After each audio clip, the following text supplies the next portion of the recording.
A ideia hoje é cobrir aí Oséias capítulo 10 até 12,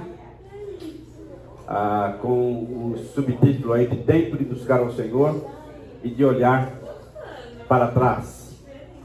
Nós chegamos então num ponto de Oséias, onde o Senhor continua a ministrar ao coração do povo, mas ao mesmo tempo também espera que o povo olhe para a história, olhe para trás e reconheça alguns valores e algumas realidades que estavam ali dispostas sobre a vida deles.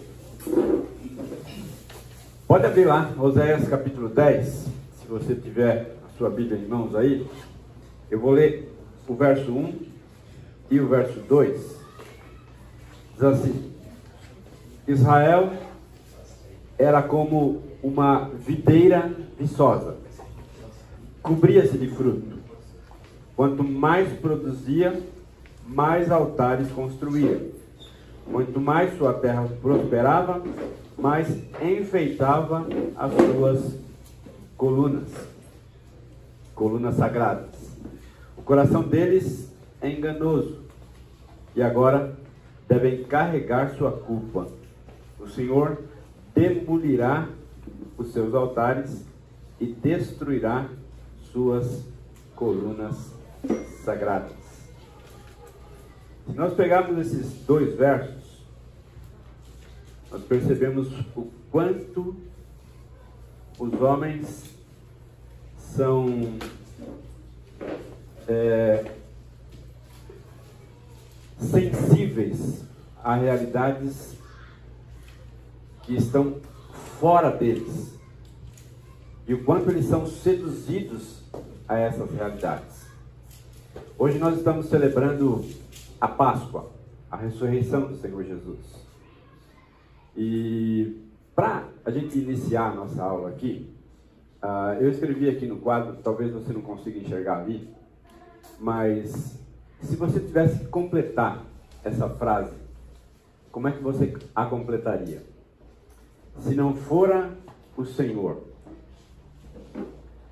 se não fosse a presença de Deus, do Senhor Jesus, na sua vida, como é que você completaria essa frase? Alguém sugere? Não haveria esperança. Não haveria esperança. Eu estaria perdida. Eu estaria perdido. Estaria lascado. Estaria lascado. Uma vida sem significância. Uma vida sem sentido, sem significado. O que mais? Que tristeza. Que tristeza. Hoje no café da manhã, tomando café com a minha esposa, a gente completou essa frase, e aí uma das coisas que ficou bem evidente foi: se não for o Senhor, eu não teria conhecido minha esposa, porque nós nos conhecemos no seminário, nós não teríamos nos casado, nós não teríamos os filhos que temos, os nossos filhos não estariam servindo ao Senhor como estão. Então há uma cadeia de situações que, se não for ao Senhor, provavelmente não aconteceriam da maneira que aconteceram. É assim com as nossas vidas. Foi assim com a vida do povo de Israel. Mas hoje, especificamente hoje, nós precisamos levantar nossa voz em gratidão ao Senhor. Porque Ele é o grande responsável por chegarmos até aqui. Ele é a pessoa, o protagonista das nossas histórias, que nos conduziu até o ponto que estamos. Baixe sua cabeça, feche seus olhos.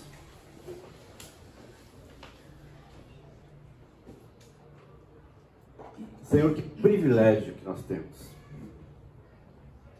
O privilégio de ter a consciência de que tudo que somos, tudo que temos, tudo que já realizamos, tudo que iremos realizar, não é obra das nossas mãos, mas é o impulso que o Senhor tem dado para cada um de nós chegarmos aonde chegamos. Nessa manhã nós estamos reconhecendo que se não for ao Senhor, nós não estaríamos aqui. Se não for ao Senhor, estaríamos lascados, estaríamos perdidos, estaríamos sem rumo. Como a tua palavra descreve, um cachorro sem dono, andando errante nesse mundo, sem direção, sem orientação, sem limites, sem objetividade. Por isso, nesta hora, nós levantamos a nossa voz em gratidão ao Senhor. Gratidão por tudo aquilo que reconhecemos ser verdade nas nossas vidas e que nos levaram ao ponto que estamos hoje. Nessa manhã nós celebramos a ressurreição de Jesus. Celebramos o fato de que Jesus venceu a morte, venceu o mal, destruiu as obras do diabo. Enfim, tudo isso foi compartilhado conosco. Inclusive o fato de vivermos uma eternidade ao teu lado. Louvado seja o teu nome. Recebe a nossa adoração. Recebe o nosso louvor. Recebe a gratidão do teu povo, expresso em adoração, em louvor, em instrução, em ensino da tua palavra. Cada um de nós, ó Deus, tenha no coração gratidão por reconhecer todas essas verdades em nossas vidas. Em nome de Jesus. Amém. Amém. Muito bem. Vamos lá. Os versos 1 e verso 2 do capítulo 10, nós já lemos.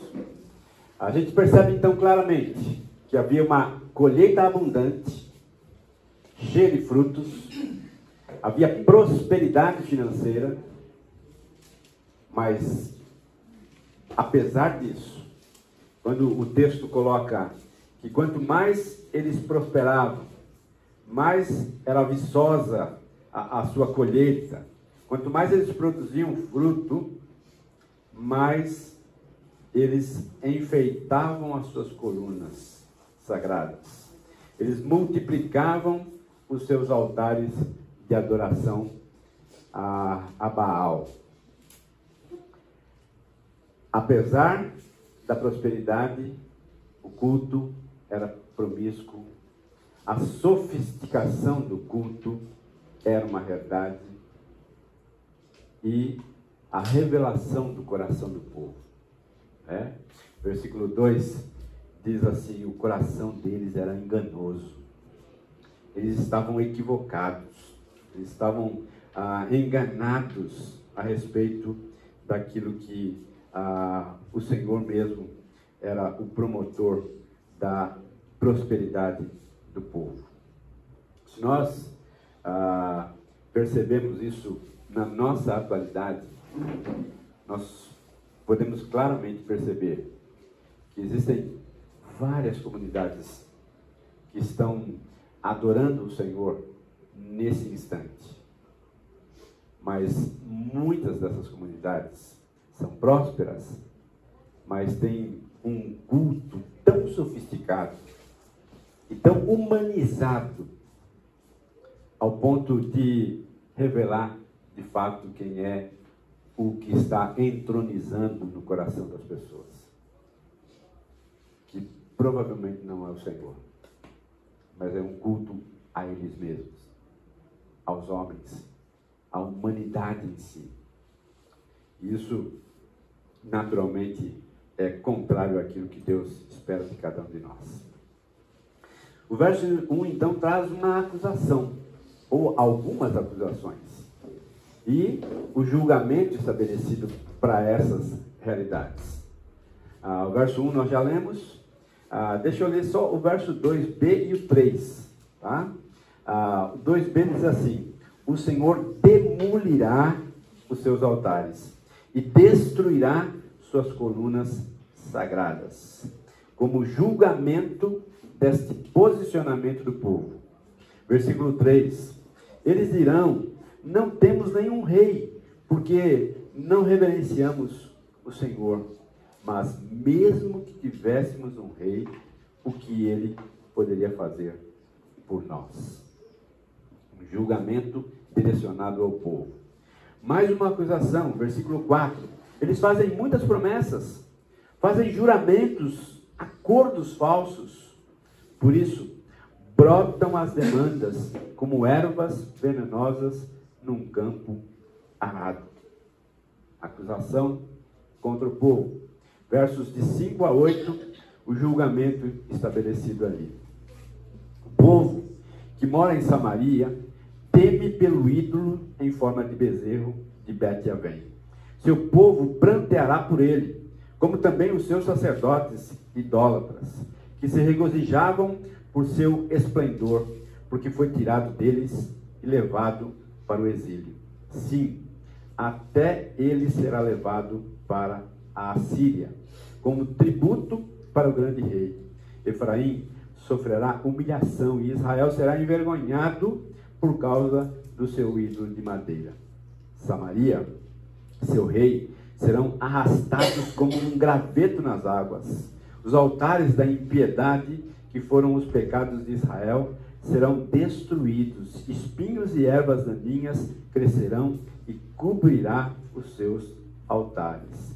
Então eles irão aos montes, cubram-nos, e as colinas caiam sobre nós. Julgamento do exílio, julgamento do afastamento, de toda aquela construção que eles fizeram, que ficaria para as traças, ficaria cheia de ervas daninhas, o mato crescendo, e eles não mais teriam tudo aquilo que eles se empenharam em construir. Acusação ainda, versos de 9 a 10. Alguém lê para mim, por favor. Desde os dias de Gibeá pecaste, ó Israel, ali permaneceram. A peleja em Gibeá contra os filhos da perversidade não os surpreenderá. Eu os castigarei na medida do meu desejo, e congregarão contra eles os povos, quando os atar as suas transgressões. Isso. Ainda nos versos 9 e 10, a parte B e a parte 10, já encontramos então a parte do julgamento aí. Nos versos 11 a 15, percebemos então a hora era de buscar o Senhor, de voltar-se para Ele, naquele momento de angústia e aflição. Deuteronômio 4, 27 a 29 a 31, olha o que diz aí. Essa realidade aqui que eles estavam necessitando naquele momento. Deuteronômio 4, versos de 29 até o 31. Olha o que diz lá. De lá buscarás ao Senhor teu Deus, e o acharás, quando buscares de todo o teu coração e de toda a tua alma. Quando estiveres em angústia e todas essas coisas sobrevierem nos últimos dias, e te voltares para o Senhor teu Deus e lhe atenderes a voz, então o Senhor teu Deus não te desamparará, porquanto é Deus misericordioso, nem te destruirá, nem se esquecerá da aliança que jurou a teus pais. Essa dinâmica, ela é clara em todo o livro de Oséias, mas é também uma dinâmica clara em toda a palavra de Deus, ao ponto do povo se afastar, mas quando haveria uma manifestação do povo de arrependimento, o Senhor já se aproximava. O Senhor já estava pronto a abraçar o povo, pronto a caminhar novamente com o povo, pronto a reconhecer essa atitude do povo em reconhecer os seus pecados, confessar os seus pecados e continuar. O Senhor estava disposto a fazer isso. Versículo 12, olha o que diz aí, versículo 12 do capítulo 10 de Oséias.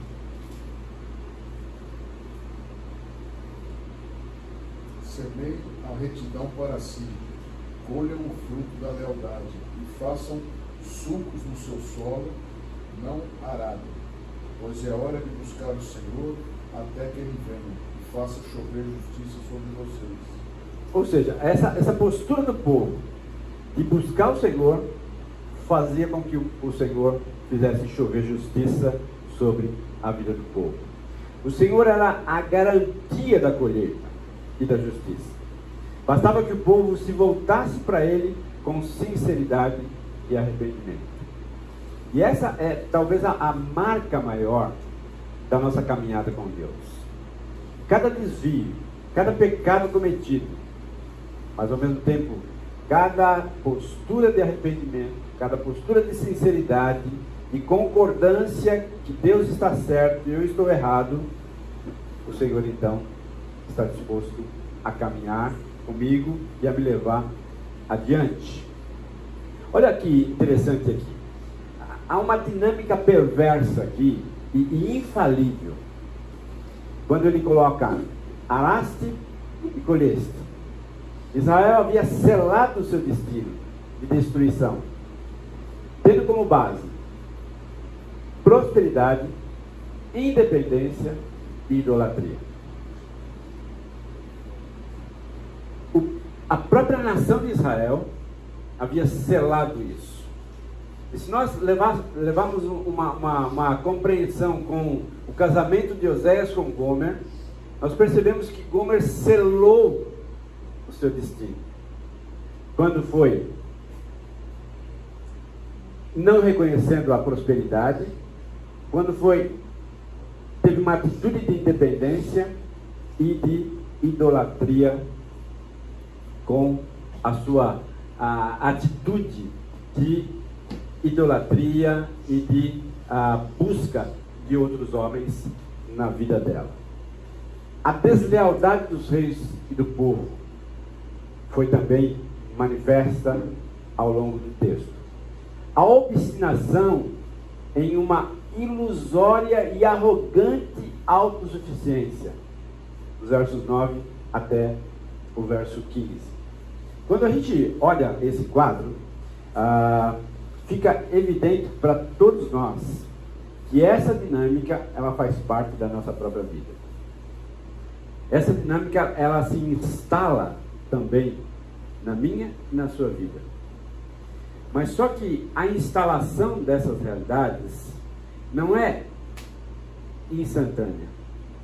Ela vai cobrindo as nossas vidas. Ela vai asfixiando a nossa respiração espiritual. E a gente começa então a enxergar valor em outras coisas que na verdade não tem. Enxergar virtude onde não existe. Tudo em função da minha autossuficiência, da minha suposta prosperidade, que me leva a um distanciamento gradativo do Senhor e de tudo aquilo que é valoroso para o Senhor. Uma dinâmica perversa e infalível que eu e você constantemente brigamos com ela. Eu gosto muito dessa ideia, principalmente quando eu leio o capítulo 11 e o capítulo 12 de Oséias. Por detrás de um grande amor está uma grande história. Nós encontramos em Oséias um amor tão grande da parte de Deus, que por trás desse amor tão grande existe uma narrativa, existe uma história. Não sei se você já assistiu o Diário de uma Paixão. É muito interessante porque conta a história de um casal extremamente apaixonados, né? Que eles então vão passando as fases da vida. Chega então numa fase em que a esposa já idosa, ela entra num processo de demência, onde ela começa a esquecer as coisas. E aí então o parceiro dela, o marido dela, começa então a ler cartas que eram na verdade a narrativa da história deles. E aí, num dado momento, alguém chega para ele e diz assim: mas por que você está fazendo isso? Ela não te reconhece mais. Ela nem está mais aqui. E aí ele diz isso: o fato dela não lembrar e nem saber quem eu sou não muda a verdade de quem eu sou. Vou ficar aqui, porque aqui, ao seu lado, é o meu lugar. Deus, de uma certa forma, age assim conosco. Quando nós passamos por um período de amnésia espiritual, que o pecado faz com que eu não consiga enxergar a grandeza de Deus, não consiga valorizar tudo aquilo que Deus tem ofertado a mim.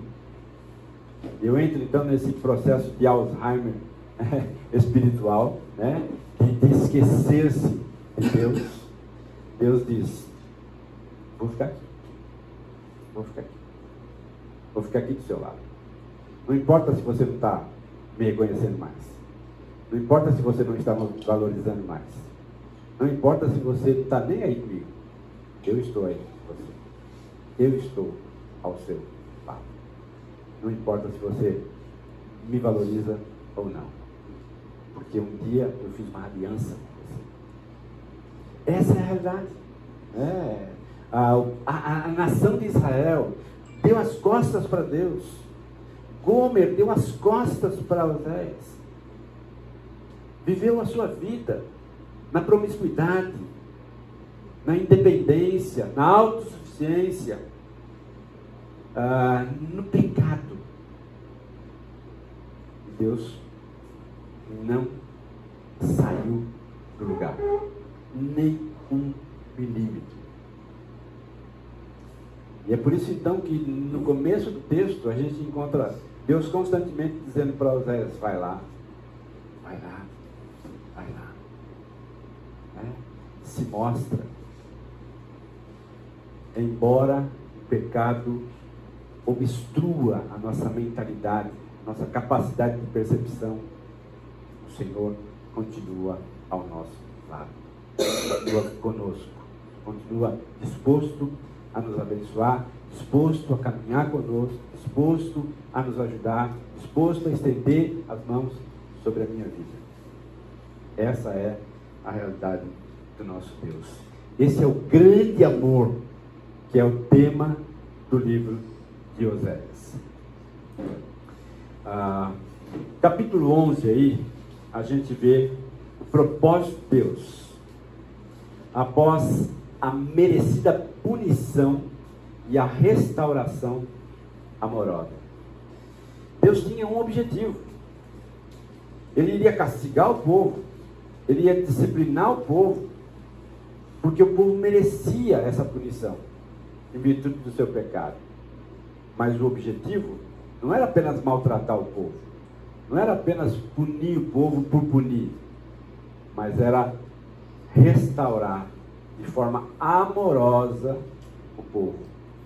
Esse era o propósito, essa era a direção de Deus na vida do povo. Olha aí o versículo número 1 de Oséias 11. Quando Israel era menino, eu amei, e do Egito chamei meu filho. Quanto mais eu chamava, tanto mais se iam de mim, da minha presença. Sacrificavam a Baalins e queimavam incenso às imagens de escultura. Esse é um dos capítulos mais audaciosos do Antigo Testamento. Apresenta a mente e o coração de Deus em palavras humanas. Fica evidente que o amor divino é mais e não menos ardente e vulnerável do que o amor humano. Se a gente conseguir entender isso, o amor de Deus é muito maior do que o amor que qualquer um de nós possa ter. Embora a história de Diário de uma Paixão seja o reflexo disso, mas o amor de Deus é ainda maior do que isso. É ainda mais profundo, mais espaçoso, mais tolerante, mais indulgente do que a nossa capacidade de amar. Nós somos tão agressivos nessa questão. Quando alguém me fere e essa pessoa, eu nutro um sentimento para com ela, de amor, qual é a minha atitude? Deveria dizer, perdoar? Mas antes do perdão, todos os sentimentos de raiva, de dar o troco, de desejar de alguma forma que aquela pessoa sinta aquilo que eu estou sentindo, isso é parte da nossa humanidade. Mas quando nós olhamos o amor de Deus para com a humanidade, nós percebemos algo totalmente diferente. Todas as disciplinas que Deus nos dá não é apenas de vingança, não é apenas uma postura vingativa de Deus. Vocês vão ver agora. Não é isso. Não é isso. É apenas e então somente para que você se desperte. É o puxão de orelha de Deus para que você caia na real. Para que você reconheça, para que você desperte para novamente caminhar na direção que Deus tem para cada um de vocês, para cada um de nós. Não é vingança. Por incrível que pareça, algumas pessoas enxergam Deus como um Deus extremamente vingativo, que fica esfregando a mão, dizendo assim: você esqueceu de mim? Então vou lhe dar ali uma enfermidade. Você esqueceu de mim? Eu vou tirar o seu emprego. Vou fazer com que você seja demitido. Não é isso. Deus não é assim. Deus não se compara a isso. É muito maior. E os propósitos dele são muito maiores do que a nossa capacidade de enxergá-los naquele momento. Olha o verso 9 que diz aí. Alguém lê para mim. Verso 9 do capítulo 11. Não executarei o furor da minha ira. Não voltarei para destruir a Efraim, porque eu sou Deus e não homem, santo no meio de ti. Eu não entrarei na cidade. Eu não sou homem, eu sou Deus. Eu vou agir de forma diferente, não da forma que os homens agem. Eu coloquei aí a última frase. Mais uma vez, é Ele e não nós, homens, que dá o exemplo e suporta o desânimo e a provação que vem da ingratidão. O próprio Deus é aquele que dita as regras, que dirige as coisas, que dá o exemplo de como elas devem ser. Eu coloquei aqui: Ele nos amou primeiro. Oséias, conhecido como o profeta do amor, continua revelando que a sua postura frente ao adultério de sua esposa Gomer não era uma produção humana. Quando a gente vê lá Oséias sendo obediente às direções de Deus, não era porque ele era bonzinho,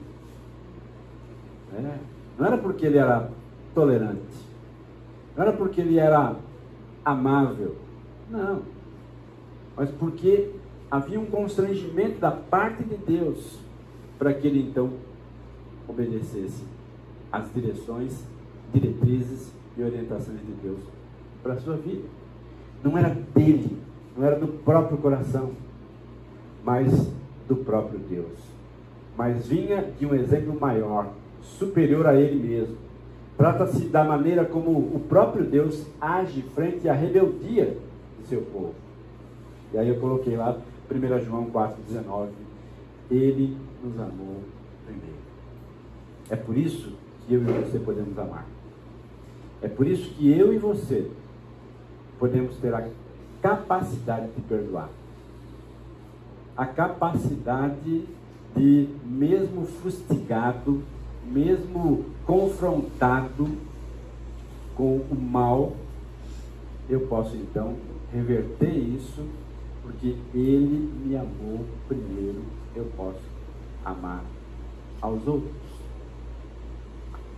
Esse é o exemplo a ser seguido por cada um de nós. Agora, vamos pensar um pouquinho, tá? Por que tão difícil? Apesar disso, apesar da gente enxergar valor nisso, apesar da gente compreender racionalmente isso, por que na prática, na hora das coisas acontecerem, a gente tem tanta dificuldade? Por quê?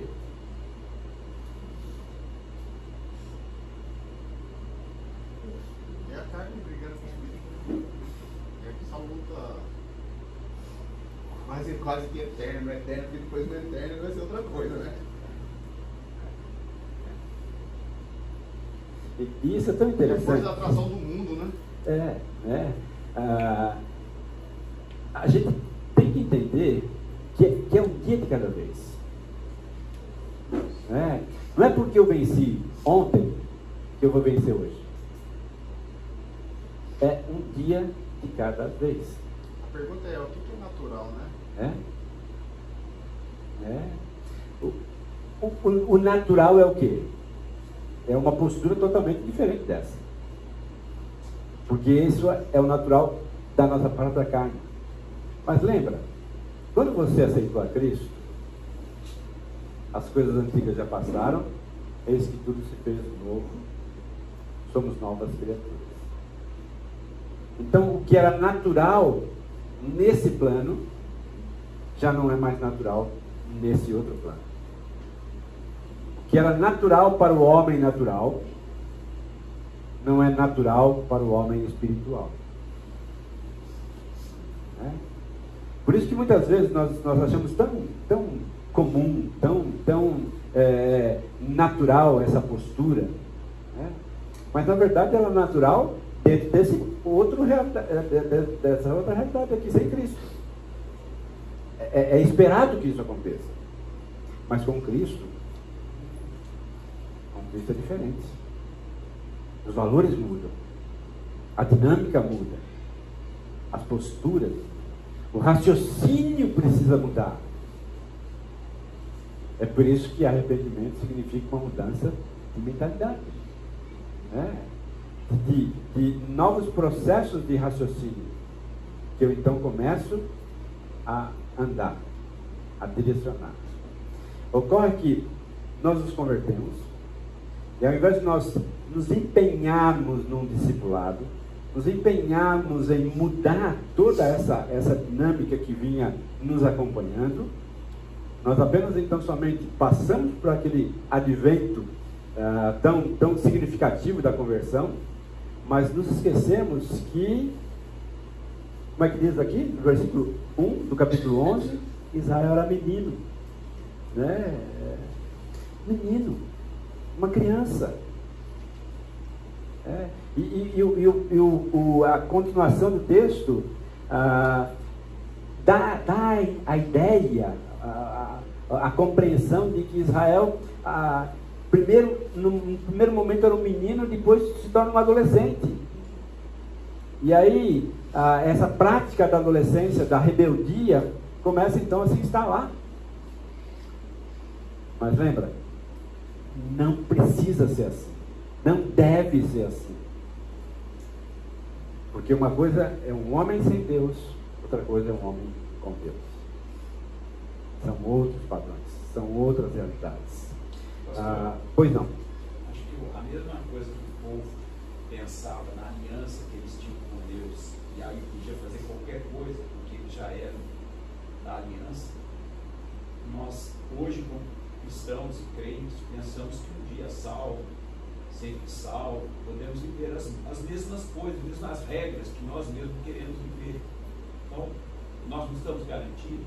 Estamos. Então, agora eu posso desfrutar do bom e do melhor, ao invés de entrar numa escola, como o senhor falou, circular, e achar que aquele marco, aquele ponto, vai valer para a vida toda, e Deus tem que nos abençoar nisso. E o povo clamava por isso na aliança. E nós somos de Deus, então a gente faz o que a gente bem entende, porque Deus vai nos abençoar. Sim.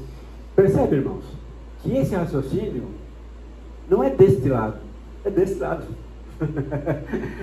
É o raciocínio de alguém não crente, de alguém que não foi transformado pelo Espírito Santo, é alguém que ainda está influenciado pelo mundo, ainda é amigo do mundo, embora esteja trilhando o caminho de Deus.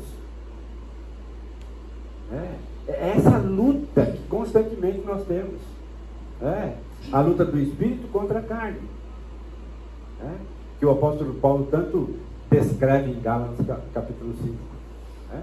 É essa luta, é essa dinâmica. Quando eu digo assim, quando você recebe a Cristo, você precisa ter um novo processo de pensamento, de raciocínio. Eu não posso mais raciocinar como eu vinha raciocinando até aqui sem Cristo, porque agora Cristo muda todo o meu processo de raciocínio.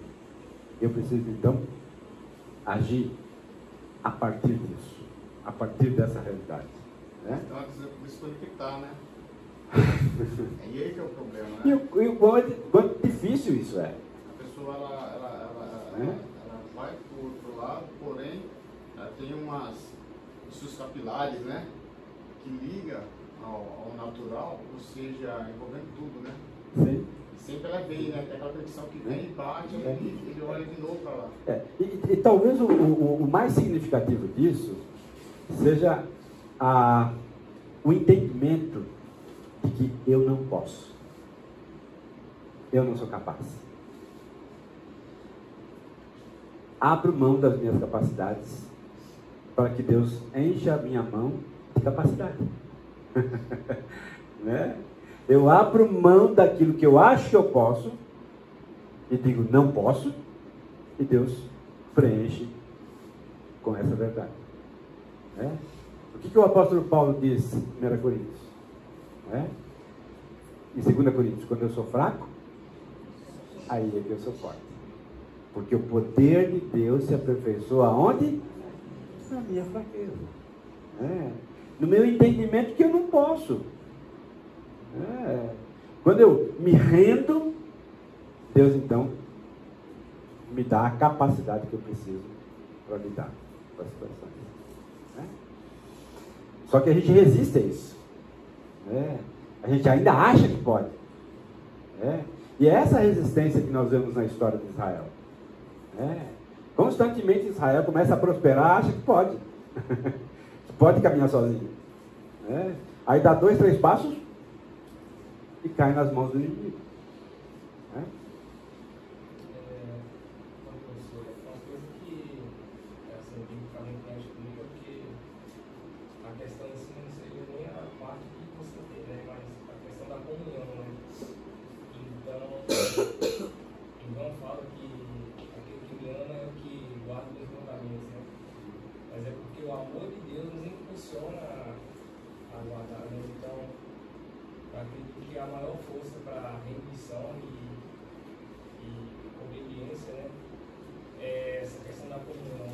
Você vai experimentando da presença, a sua consciência vai estar tão lúcida da realidade de Cristo que você, cara, como é que eu vou estar querendo comer terra, entendeu? Tipo, uma coisa que não faz sentido, que, pelo menos assim, né?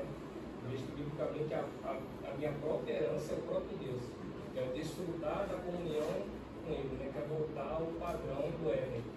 A dialogar sem essa natureza maldita que ainda tenta me roubar do meu amado, entende? Então isso aí é algo que... Sim. Muito bem, versos do número 1 até o verso do número 4 do capítulo 11. Nós encontramos então Israel sendo apresentado como uma criança em desenvolvimento. Quando Israel era menino, eu o amei, e do Egito chamei o meu filho. Mas quanto mais eu chamava, mais ele se afastava de mim. Eles ofereceram sacrifícios aos Baalins e queimaram incenso para os ídolos esculpidos. Mas fui eu quem ensinou Efraim a andar, tomando-o nos braços. Mas eles não perceberam que fui eu quem os curou. Eu os conduzi com laços de bondade humana e de amor. Tirei do seu pescoço o jugo e me inclinei para alimentá-los. Israel, então, apresentado aqui como uma criança em desenvolvimento, um adolescente rebelde, cujas ações são sempre contraditórias. Típico da adolescência, né? Tão perto, mas tão distante, né? Tão próximo, mas tão distante ao mesmo tempo. Essa contrariedade nós encontramos constantemente na caminhada do povo, né? Uma caminhada de rebeldia, mas ao mesmo tempo uma caminhada de contorno, de aproximação do Senhor. Versos 5 até o verso 7, alguém lê para mim aí, versos 5 a 7 do capítulo 11. Não voltarão para a terra do Egito, mas a Síria será o seu rei, porque recusam arrepender-se. Eis que a espada descerá sobre as suas cidades, destruirá as trancas de suas portas e os devorará nas suas fortalezas. Versículo 7. Porque o meu povo é inclinado em desviar-se de mim, embora roguem ao Altíssimo, de maneira alguma me adoram. Interessante, os versos 5 até o verso 7, a gente encontra a consequência de uma atitude de rebeldia do povo, né? A espada reluzirá ou cairá sobre as suas cidades, o que veio de fato a se concretizar em 722 a.C. O reino do norte então entra em colapso e cai, né? Como é a promessa de julgamento do Senhor nesses versos. Eu queria parar um pouquinho no versículo 7, né? O verso 7 diz que Israel é inclinado a desviar-se de Deus. Há uma inclinação natural, né, carnal, de desviar-se do Senhor. A gente está tratando aqui de um casamento que passou pela prova das dificuldades, pela prova da traição, da infidelidade, mas um casamento que perdura até hoje. Entre o flerte e o casamento, há um processo de decisão muito semelhante que acontece nos relacionamentos humanos, mas também que acontece nos relacionamentos espirituais, na religião e na espiritualidade. Eu coloquei aqui 4 palavrinhas, todas elas começando com E, exatamente para que nos ajude a entender esse processo de como nós flertamos com religiosidade e como nós flertamos com as pessoas também. Deixa eu tentar ilustrar isso. Suponhamos que nós estejamos falando para um grupo de adolescentes e instruindo-os de como é que as coisas se processam até ele encontrar-se com a pessoa amada. Então, vamos tentar ilustrar isso, tá? Eles estão no acampamento, tá? E na multidão de jovens ali, o rapaz percebe a entrada de uma menina, de uma jovem. Ele fica encantado com aquilo que ele vê. Fique encantado com a maneira como ela entrou, com a fisionomia dela, com os seus cabelos, com os seus olhos, com o jeito de andar, com o jeito de falar. Encanto. Se nós trouxéssemos essa realidade para a realidade da religião, o primeiro contato que eu tenho com a religiosidade, em algum sentido, é encantador. É encantador porque passa por um processo de novidade, de coisas que eu não tive contato ainda. Se você trouxer uma pessoa que nunca entrou numa igreja e colocar na nossa igreja lá em cima, ele vai ficar encantado. Encantado com as luzes, encantado com a música, encantado com as pessoas, encantado com o ambiente. Mas voltando lá para o jovem, ele se encantou. Mas ele não conhece ela, não sabe de onde ele vem, não sabe o que ela faz da vida, não sabe nada. Então esse encantamento faz com que ele tome um outro passo, que é tentar encontrar-se com aquela pessoa. Né? E ele então tenta saber algumas coisas. Quem é amigo, quem é a menina que está mais próxima, que talvez ele conheça, qual é a família. E ele então cerca aquela pessoa para tentar promover um encontro com ela que vai dar a ele a compreensão de quem ela é.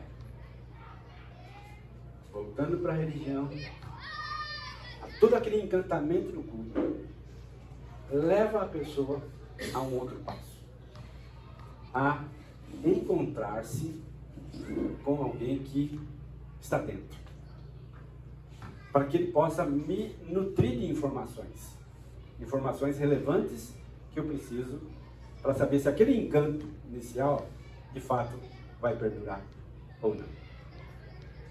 Agora, dependendo deste encontro, o processo para por aí. Ou ele continua. Dependendo daquilo que o indivíduo entender que esse encontro o satisfez, em termos de informação, ele continua. Ou ele volta atrás. Então, dependendo da pessoa que ele conversar lá em cima, né, ele vai avançar nesse processo ou ele vai parar. Ele vai dizer assim, isso aí não é para mim não. É muito encantador, mas o primeiro encontro foi decepcionante. Né? Talvez ele foi conduzido a uma reunião mais e não foi legal.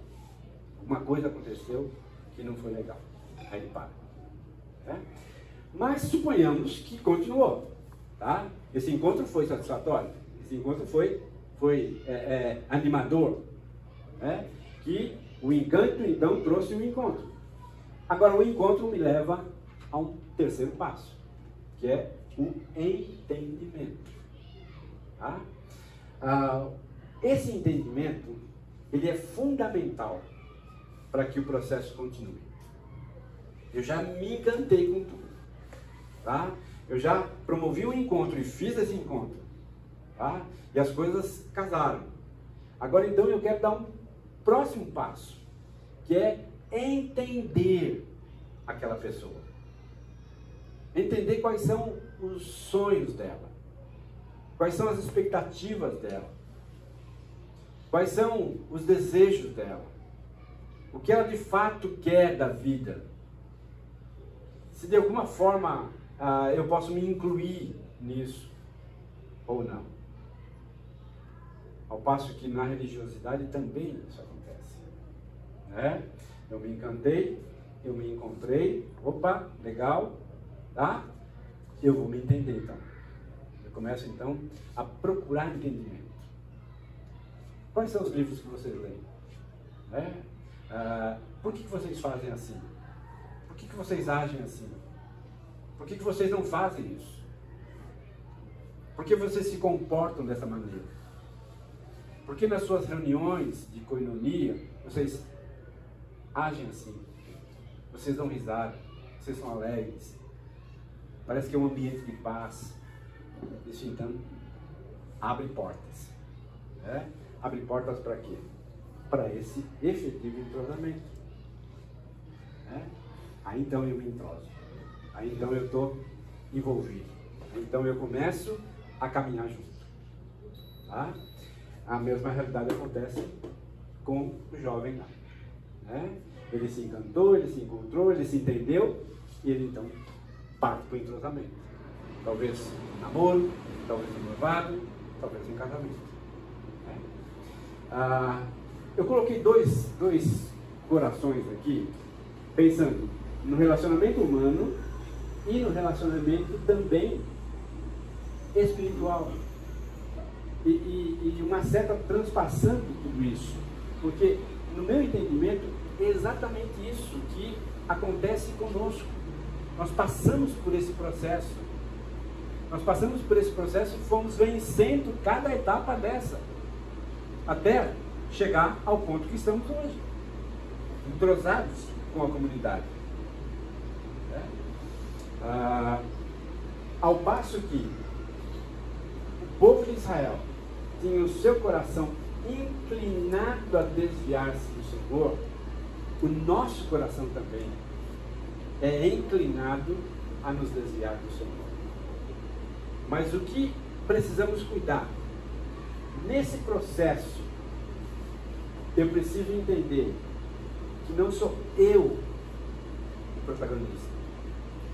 Embora eu me encantei com aquilo, né? Embora eu me encontrei, me entendi e decidi me entrosar, não é apenas então somente por mim, mas por tudo aquilo que o próprio Deus tem conduzido e dirigido na minha vida. Tá? Pode perguntar. Alguma coisa que você não entendeu, não está legal, não é isso? O que você acha? Colocaria ali a letra E, entrega. Entrega? No final do entrosamento, a entrega.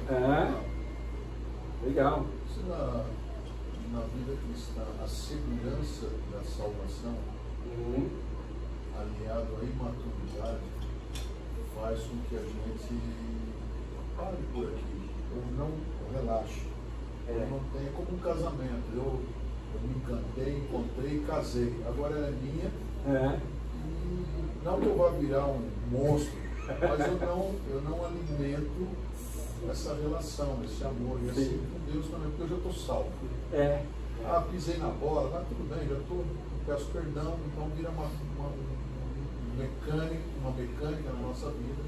Então eu não preciso, quer dizer, eu preciso ter muita força de vontade, ter uma segunda decisão, vamos dizer assim, eu quero crescer para servir, para andar de acordo com a vontade dele. Então acho que essa segurança, às vezes, aliada à imaturidade, pode gerar Pode mesmo, né? E talvez a falha também esteja nesse processo aqui, do meio, a letra B, na letra C ali, que foi vendido para mim uma mentira. Uma mentira em termos espirituais, né? Uma mentira em termos religiosos, que eu acabei comprando aquilo e aquilo me deixa imaturo, né? Eu não cresço, né? É só a gente pensar o seguinte: quem estava aqui no culto semana passada? Não foi chocante você ouviu o que você ouviu? Mas ao mesmo tempo não é uma verdade de cabo a rabo, né? Como a gente diz, né? Do começo ao fim, né? É realidade, aquilo é realidade, né? Mas a gente fantasia muito, né? A gente gosta da utopia, né? É a função da mentira, né?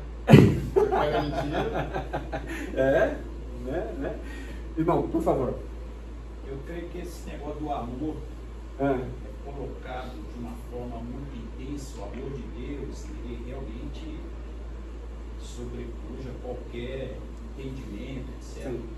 Mas em detrimento de outras coisas que Deus também é, faz com que a gente pregue, queira viver um evangelho mais ou menos nessa base da segurança.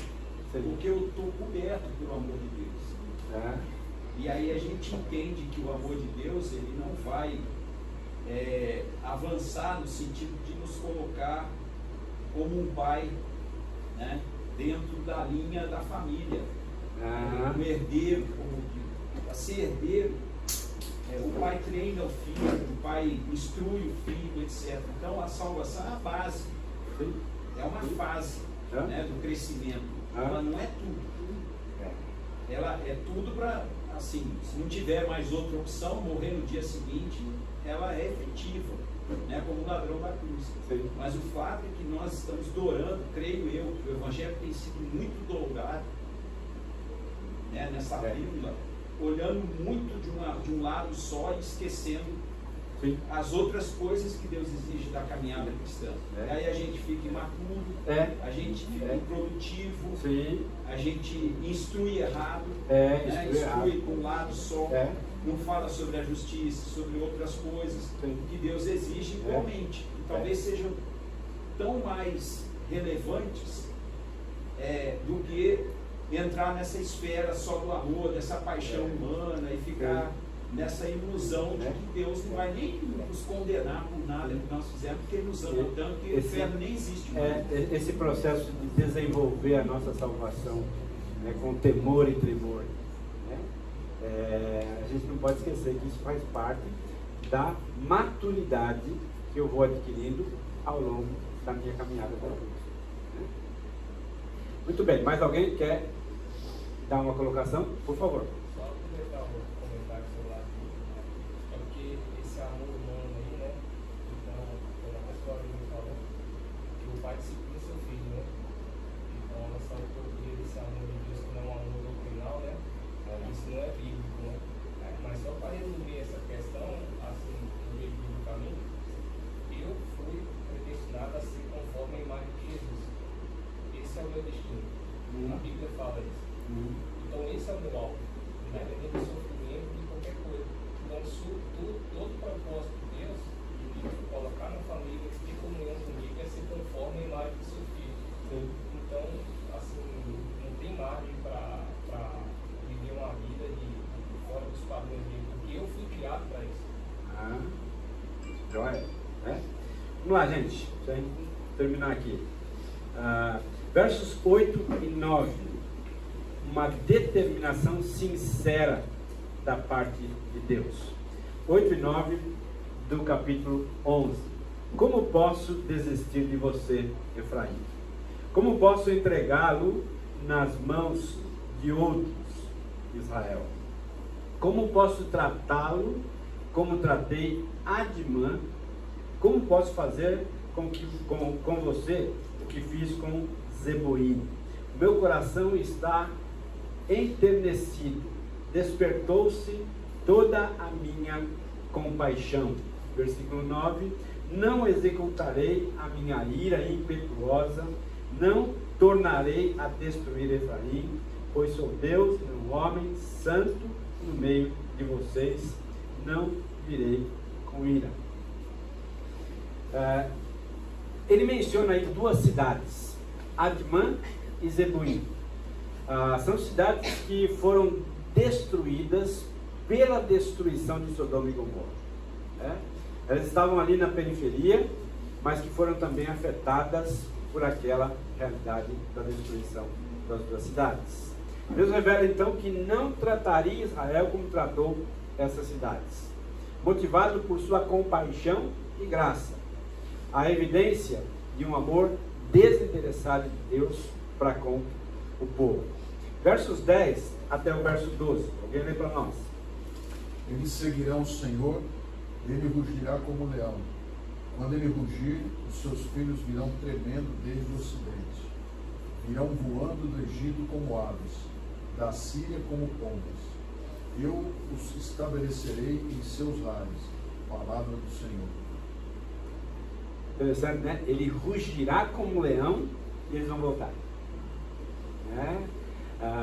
uma promessa aqui de um retorno em massa do povo em direção a Deus, que os acolhe e os abraça com amor. Essa é a realidade da intenção de Deus. Capítulo 12, então. Olhem para a história e aprendam com a história. O capítulo 12, então, mostra para nós essa realidade da vida de Jacó e também da vida de Moisés. Vamos tentar, então, entender um pouco isso. Tá? Capítulo 12.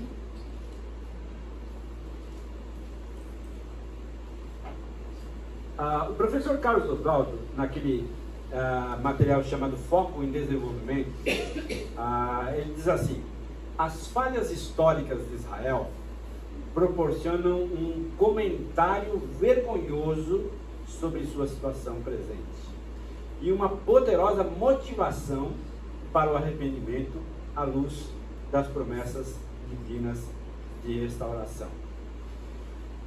Deixa eu salientar aqui: falhas históricas de Israel dão a compreensão, né, proporcionam um diálogo, um comentário vergonhoso sobre a situação presente do povo, no caso de Oséias, situação vergonhosa do povo, tá?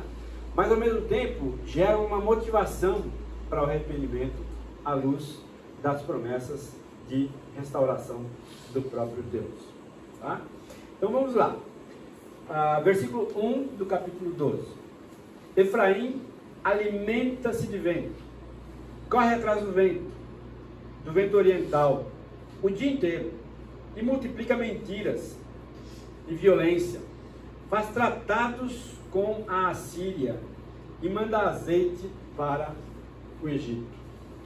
O Senhor tem uma acusação contra Judá e vai castigar Jacó de acordo com os seus caminhos, de acordo com as suas ações, lhe retribuirá. Olha que interessante aqui a motivação que vem da história, tanto de Jacó quanto de Moisés. O próximo versículo, versículo 3, diz assim: no ventre da mãe segurou o calcanhar do seu irmão, como homem lutou com Deus. E aqui ele começa então a descrever o empenho de Jacó para ser abençoado. Ele diz que essa motivação vinda da história de Jacó, precisa ser também a motivação que o povo precisava naquele momento a se empenhar. Ou seja, assim como Jacó teve um empenho determinado para ser abençoado, você, Israel, precisa ter o mesmo empenho, o mesmo desejo de caminhar com Deus, a mesma intencionalidade de agir dessa maneira. Versículo 4: ele lutou com o anjo e saiu vencedor, chorou e implorou o seu favor. Em Betel teve encontro com Deus, que ali conversou com ele. Sim, o próprio Senhor, o Deus dos exércitos, Senhor é o nome, é o nome pelo qual ficou famoso. Portanto, volte para o seu Deus e pratique a lealdade, a justiça e confie sempre no Deus Todo-Poderoso. Eu coloquei isso aqui, versículo 6. Volte, pratique novamente lealdade, justiça e confiança. Talvez esse seja o contraponto que a gente encontra no Novo Testamento. Mas quem pratica a verdade vem para a luz, para que se veja claramente que as suas obras são realizadas por intermédio de Deus. O apelo aqui de que Israel volte era um apelo para que Israel andasse novamente na luz, fosse leal, andasse na justiça e confiasse no Todo-Poderoso, confiasse no Senhor. Provavelmente você já tenha tido uma experiência onde você, no momento anterior à resolução daquela questão, você titubeou. Você não confiou como deveria confiar, não esperou como deveria esperar, duvidou até mesmo da possibilidade da intervenção de Deus. Mas no momento seguinte você vê a intervenção de Deus e o quanto você foi infantil em não confiar, imaturo em não esperar, imaturo em colocar sua lealdade em risco. O tempo, muitas vezes, conspira contra nós nessa questão. Deixa eu tentar ilustrar isso. Uma das igrejas que eu pastoreei era composta, na sua maioria, de pessoas de 60 anos para frente. Mais velho tinha quase 100 anos. E era muito comum conversar com aquelas pessoas e verificar o quanto elas foram desafiadas a esperar, e a esperar, e a confiar, e a confiar. Várias daquelas senhoras tinham os seus maridos não crentes. E elas relatavam o desejo que elas tinham de que os seus esposos conhecessem a Cristo. E não uma nem duas, mas várias delas, narravam que oraram por seus esposos 15 anos, 20 anos, 30 anos, até vê-los convertidos, indo de braço dado com ela para a igreja. Aí eu fico pensando, que perseverança. Eu acho que eu não teria essa perseverança de esperar 30 anos para que a minha esposa ou meu esposo recebesse a Cristo e tivesse a sua vida transformada. Eu imagino o quão difícil foi, mas o quão contemplados elas foram, abençoadas elas foram, ao ver o motivo da sua oração sendo contemplado, sendo abençoado, sendo recebido ali. A intenção de Deus aqui com o povo é dizendo para eles: voltem, pratiquem novamente a lealdade, a justiça e a confiança. Confiem em mim, andem na verdade, porque vocês vão ser contemplados ao andar na verdade. Embora o tempo não seja domínio nosso, do quanto isso vai durar, quanto isso vai perdurar, mas no final, no final vocês vão ver, no final vocês vão perceber o quão Deus é bondoso para com as nossas vidas. A marcha aqui, que vai do castigo à restauração, da disciplina à restauração do Senhor. Os textos estão aí, e os personagens, e as características deles. Efraim e Judá, agora, desonestos e tolos. Jacó, antes e agora, arrogância e autossuficiência. Efraim, antes e agora, idolatria e ingratidão. Israel e Javé, o futuro de ambos, arrependimento e restauração. E a admoestação final, que nós vamos ver no capítulo 14, é andar e tropeçar. Isso mostra para nós o quão bondoso é o nosso Deus. embora nos castigue, embora nos faça refletir a respeito da nossa própria caminhada, a respeito do nosso próprio pecado, ele tem a intenção de restaurar as nossas vidas.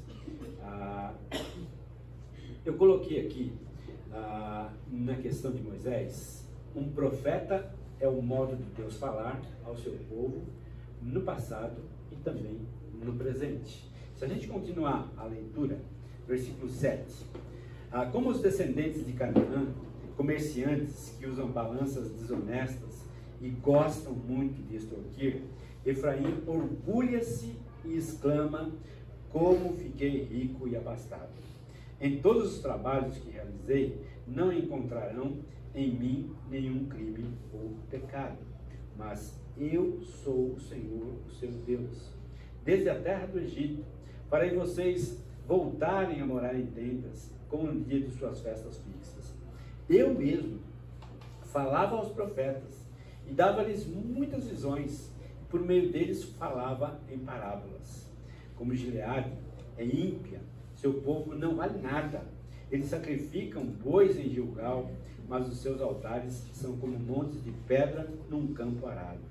Jacó fugiu para a terra de Harã, Israel trabalhou para obter uma mulher, por ela cuidou de ovelhas. O Senhor usou um profeta para tirar Israel do Egito, e por meio de um profeta cuidou dele.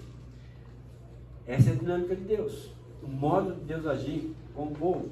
Levantava um profeta, e esse profeta então era a boca de Deus, falando ao povo e exortando o povo a voltar a agir da maneira que Deus esperava que o povo agisse. Efraim amargamente o provocou a ira. Seu Senhor fará cair sobre ele a culpa do sangue que derramou, e lhe devolverá o seu desprezo. Muito bem. Semana que vem é a última aula. Eu pretendo então fixar a nossa atenção no capítulo 13 e capítulo 14, né? Falando ainda sobre a idolatria e a ingratidão, o arrependimento, a restauração e esse andar e tropeçar que o povo constantemente faria e continuava a fazer. Tá bom? Vamos orar? Obrigado, Senhor, mais uma vez, por completar mais essa etapa. Sabemos, ó Deus, que muitas outras verdades não foram mencionadas aqui. Mas nós sabemos, ó Deus, que o Senhor fala ao nosso coração quando lemos a Tua Palavra. Por isso, continue instruindo os meus irmãos que aqui estão a enxergarem mais verdades ainda na Tua Palavra, à luz do Teu Espírito, de modo que possamos caminhar segundo a direção e orientação do Senhor. Obrigado mais uma vez. Fica conosco nesse dia, leva-nos, ó Deus, para os nossos lares, possamos ter um domingo de Páscoa abençoado, junto aos nossos familiares, que a bênção do Senhor seja sobre cada um. Em nome de Jesus, amém.